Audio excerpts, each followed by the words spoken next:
ನಮಸ್ತೆ. ಬೆಳಕು ನಕ್ಷತ್ರ ವ್ಲಾಗ್ಗೆ ಸ್ವಾಗತ. ನೀವೇನಾದರೂ ನನ್ನ ಚಾನಲ್ಗೆ ಹೊಸಬ್ರಾಗಿದ್ದರೆ ಸಬ್ಸ್ಕ್ರೈಬ್ ಮಾಡಿಕೊಂಡು ವೀಡಿಯೋಸ್ನ ನೋಡಿ. ಸಬ್ಸ್ಕ್ರೈಬ್ ಆಗಿರೋರು ಸುದ ವೀಡಿಯೋಸ್ನ ನೋಡಿ. ನಾನು ಇವತ್ತಿನ ದಿನ ಚಿಕನ್ ಕಬಾಬ್ ಮಾಡೋದನ್ನು ಶೇರ್ ಮಾಡ್ತಾ ಇದ್ದೀನಿ. ಯಾವ ರೀತಿ ಮಾಡೋದು ಎಲ್ಲರಿಗೂ ಕಂಪಲ್ಸರಿ ಗೊತ್ತು, ಆದರೆ ನಾನು ನಿಮ್ಮ ಜೊತೆ ಶೇರ್ ಮಾಡ್ತಾ ಇದ್ದೀನಿ ಅಂತಲೇ ಅನ್ಬೋದು.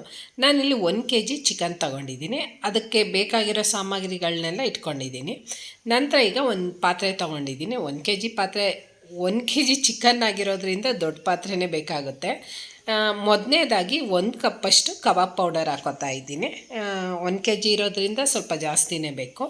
ನಂತರ ಸ್ವಲ್ಪ ಶುಂಠಿ ಬೆಳ್ಳುಳ್ಳಿ ಪೇಸ್ಟು, ನಂತರ 1 ಸ್ಪೂನಷ್ಟು ಅಚ್ಕಾರದ ಪೌಡರು, ಆ ನಂತರ ಒಂದು 2 ಸ್ಪೂನಷ್ಟು ಮೆಂತ್ಯ ಸೊಪ್ಪು ಅಂತಾರಲ್ಲ, ಮೆಂತ್ಯ ಪೌಡರು, ಅದನ್ನು ಹಾಕ್ಕೋತಾ ಇದ್ದೀನಿ. ನಂತರ ಸ್ವಲ್ಪನೇ ಉಪ್ಪು ಹಾಕ್ಕೋಬೇಕು. ಉಪ್ಪು ಬರಲೋ ಬೇಡವೋ ಅನ್ನೋ ರೀತಿ ಆಡ್ತಾಯಿದೆ, ಯಾಕಂದರೆ ಕಬಾಬ್ ಪೌಡರಲ್ಲೇ ಸ್ವಲ್ಪ ಉಪ್ಪಿನಂಶ ಇರೋದ್ರಿಂದ ಸ್ವಲ್ಪ ನೋಡ್ಕೊಂಡು ಹಾಕ್ಕೋಬೇಕಾಗುತ್ತೆ. ನಂತರ ನಾನಿಲ್ಲಿ 1 ಮೊಟ್ಟೆ ತೊಗೊಂಡಿದ್ದೀನಿ. ನಿಮಗೆ ಬೇಕು ಅಂತ ಅಂದರೆ 2 ಮೊಟ್ಟೆನಾದ್ರೂ ಹಾಕ್ಕೋಬೋದು. ಈಗೆಲ್ಲ ನೀಟಾಗಿ ಮಿಕ್ಸ್ ಮಾಡ್ಕೋತಾ ಇದ್ದೀನಿ. ಅಕಸ್ಮಾತ್ ಸ್ವಲ್ಪ ಗಟ್ಟಿ ಅಂತ ಅನಿಸಿದ್ರೆ ಇನ್ನೊಂದು ಸ್ವಲ್ಪ ಇನ್ನೊಂದು ಮೊಟ್ಟೆ ಹಾಕ್ಕೋಬೋದು. ಇಲ್ಲ ಅಂದರೆ ಲೈಟಾಗಿ ಸ್ವಲ್ಪ ನೀರು ಚಿಮ್ಮಿಸ್ಕೊಳ್ಳಿ. ಜಾಸ್ತಿ ನೀರು ಹಾಕ್ಕೋಬಾರ್ದು, ಲೈಟಾಗಿ ನೀರು ಹನಿಗಳ ಥರ ಚಿಮ್ಮಿಸ್ಕೋಬೇಕಾಗತ್ತೆ.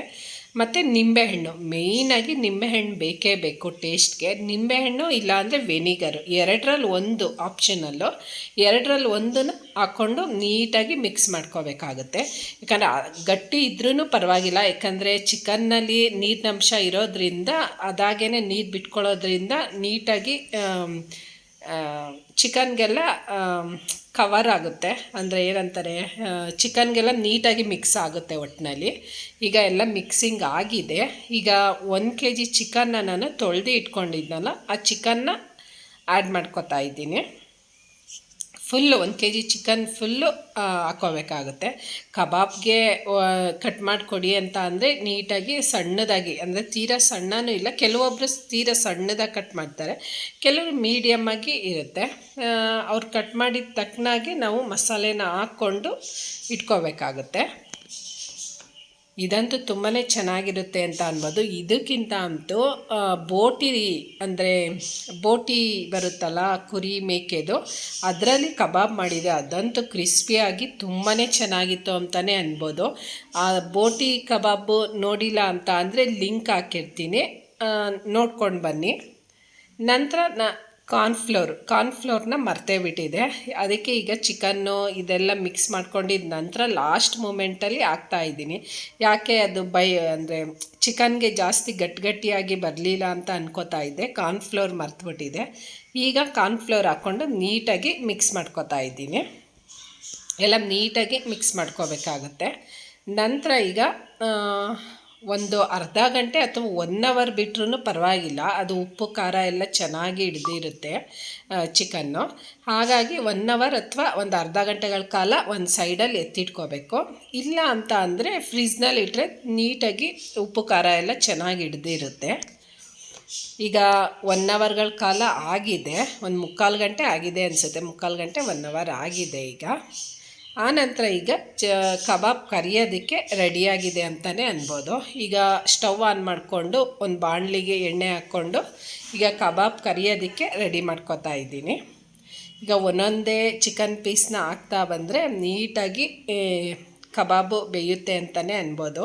ಕೆಲವೊಂದು ಚಿಕನ್ ಕಬಾಬ್ ಮಾಡಬೇಕಾದ್ರೆ ಎಣ್ಣೆ ಸಿಡಿಯುತ್ತೆ, ಅದು ಏನಕ್ಕೆ ಆ ಥರ ಆಗುತ್ತೆ ಅಂತಲೇ ಗೊತ್ತಿಲ್ಲ. ನಿಮಗೇನಾದರೂ ಗೊತ್ತಿದ್ದರೆ ಕಮೆಂಟ್ ಬಾಕ್ಸಲ್ಲಿ ತಿಳಿಸಿ.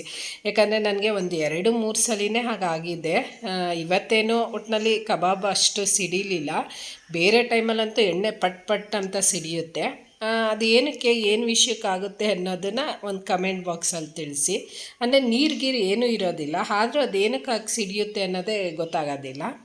ಈಗ ಚಿಕನ್ನೇ ಆಗಲಿ ಮಟನ್ನೇ ಆಗಲಿ ಆದಷ್ಟು ಚೆನ್ನಾಗಿ ಬೇಯಿಸೋದ್ರಿಂದ ನಮ್ಮ ದೇಹಕ್ಕೂ ತುಂಬಾ ಒಳ್ಳೆಯದು ಅಂತಲೇ ಅನ್ಬೋದು. ನಾನಂತೂ ಮಟನ್ನಾಗಲಿ ಚಿಕನ್ನಾಗಲಿ ನೀಟಾಗಿ, ಅಂದರೆ ಈ ಸೊಪ್ಪುಗಳೆಲ್ಲ ಬೇಯಲ್ವ, ಆ ಥರ ಸೊಪ್ಪು ಥರ ಬೇಯಿಸ್ತೀನಿ ಅಂತಲೇ ಅನ್ಬೋದು. ತೀರ ಗಟ್ಟಿಯಾಗಿದ್ದರೆ ನಮ್ಮ ಮನೇಲಿ ಯಾರಿಗೂ ಇಷ್ಟ ಆಗೋದಿಲ್ಲ. ಚೆನ್ನಾಗಿ ಬೇಯಿಸ್ತೀನಿ. ಮಟನ್ ಅಂತೂ ಒಂದು 10-12 ವಿಶಿಲ ಬರೆಸ್ತೀನಿ ಅಂತ ಅನ್ಬೋದು ಕುಕ್ಕರ್ನಲ್ಲಿ. ಆ ರೀತಿ ಬೇಯಿಸೋದ್ರಿಂದ ತುಂಬಾ ಒಳ್ಳೆಯದು ನಮ್ಮ ದೇಹಕ್ಕೂ. ಈಗ ಚಿಕನ್ನೆಲ್ಲ ಚೆನ್ನಾಗಿ ಬೆಂದಿದೆ, ಅಂದರೆ ಸ್ವಲ್ಪ ದಪ್ಪವಾಗೇ ಕಟ್ ಮಾಡವ್ರೆ ಅಂತಲೇ ಅನ್ಬೋದು. ಕಬಾಬ್ ಅಂದರೆ ಇನ್ನೊಂದು ಸ್ವಲ್ಪ ಸಣ್ಣದಾಗಿರಬೇಕು. ಹಾಗಾಗಿ ಸ್ವಲ್ಪ ಚೆನ್ನಾಗಿ ಬೇಯಿಸ್ಕೊತಾ ಇದ್ದೀನಿ. ಈಗೆಲ್ಲ ಚೆನ್ನಾಗಿ ಬೆಂದಾಗಿದೆ. ಈಗ ಬೆಂದಾಗಿದ ನಂತರ ಒಂದು ಸರ್ವಿಂಗ್ ಪ್ಲೇಟ್ಗೆ ಹಾಕ್ಕೋಬೇಕಾಗುತ್ತೆ. ನಾನೆಲ್ಲ ಚಿಕನ್ನೆಲ್ಲ ಫುಲ್ ಬರಲಿ ಅಂತ ಟ್ರೈ ಮಾಡ್ತಾಯಿದ್ದೀನಿ. ಅದು ಬಿದ್ದು ಹೋಗ್ತಾ ಇದೆ ಅಂತಲೇ ಅನ್ಬೋದು. ಮತ್ತು ಇದು ಜಾಲರಿ ಹೊಸದು ತೊಗೊಂಡಿದ್ನಲ್ಲ, ಇದಂತೂ ತುಂಬಾ ಹೆಲ್ಪ್ ಆಯಿತು ಅಂತಲೇ ಅನ್ಬೋದು. ತುಂಬಾ ನೀಟಾಗಿ ಎಣ್ಣೆ ಸೋರುತ್ತೆ ಮಾತ್ರ. ನೋಡಿ, ಪದೇ ಎಲ್ಲ ಫುಲ್ಲು ಚಿಕನ್ ಬರಲಿ, ಒಟ್ಟಿಗೆ ತೆಗಿಯೋಣ ಅಂತ ಅಂದ್ಕೊಂಡಿದ್ದೀನಿ. ಅದು ಆಗ್ತಾನೇ ಇಲ್ಲ. ಈಗ ಫೈನಲಿ ನಮ್ಮ ಚಿಕನ್ ಕಬಾಬ್ ರೆಡಿಯಾಗಿದೆ. ಈಗ ಒಂದು ಪ್ಲೇಟ್ಗೆ ಟಿಶ್ಯೂ ಪೇಪರ್ ಹಾಕ್ಕೊಂಡಿದ್ದೀನಿ. ಟಿಶ್ಯೂ ಪೇಪರು ಒಳ್ಳೆಯದಲ್ಲ ಅಂತ ಅಂತಾರೆ, ಆದರೆ ಅಭ್ಯಾಸ, ಎಣ್ಣೆ ಎಲ್ಲ ಹೀರ್ಕೊಳ್ಳುತ್ತೆ ಅನ್ನೋ ಕಾರಣಕ್ಕೆ ಪದೇ ಮಾಡಬಾರ್ದು ಅನ್ನೋ ಕೆಲಸನೇ ಪದೇ ಮಾಡ್ತಾ ಇರ್ತೀವಿ ಒಟ್ಟಿನಲ್ಲಿ. ಈಗ ಟಿಶ್ಯೂ ಪೇಪರ್ ಹಾಕ್ಕೊಂಡು ಅದ್ರ ಮೇಲೆ ಚಿಕನ್ ಹಾಕ್ಕೋತಾ ಇದ್ದೀನಿ. ಇದ್ರ ಕಾಂಬಿನೇಷನ್ನಾಗಿ ಈ ಪುದೀನ ಚಟ್ನಿ ಅಥವಾ ಕೆಂಪು ಚಟ್ನಿ ಅಥವಾ ಏನೂ ಇಲ್ಲ ಅಂತ ಅಂದರೆ ಉಪ್ಸಾರು ಖಾರ ಅಂತೂ ಇದ್ದೇ ಇರುತ್ತೆ. ಆ ಉಪ್ಸಾರು ಖಾರದ ಜೊತೆ ತಿಂದ್ರಂತೂ ತುಂಬಾ ಚೆನ್ನಾಗಿರುತ್ತೆ ಅಂತಲೇ ಅನ್ಬೋದು. ಒಂದು ಪ್ಲೇಟ್ ಫುಲ್ಲು ಕಬಾಬ್ನ ಖಾಲಿ ಮಾಡ್ತೀರಾ ಅಂತಲೇ ಅನ್ಬೋದು. ಅಷ್ಟು ಟೇಸ್ಟ್ ಚೆನ್ನಾಗಿರುತ್ತೆ ಉಪ್ಸಾರು ಖಾರದಲ್ಲಿ ಹಚ್ಕೊಂಡು ತಿನ್ನೋದ್ರಿಂದ.